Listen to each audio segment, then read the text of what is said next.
In today's video, I'm going to show you how to screen record on your iPhone without using any widgets or apps. Screen recording can be a valuable asset by just adding something as simple as this.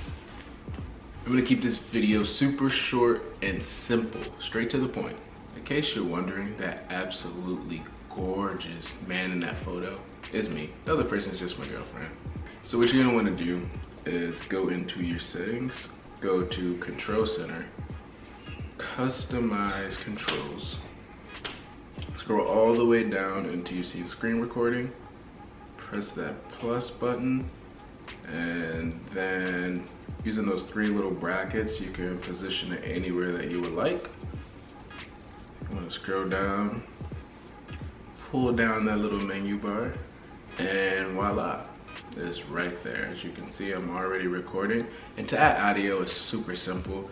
You just hold that button down and click that microphone right there. Boop, boop.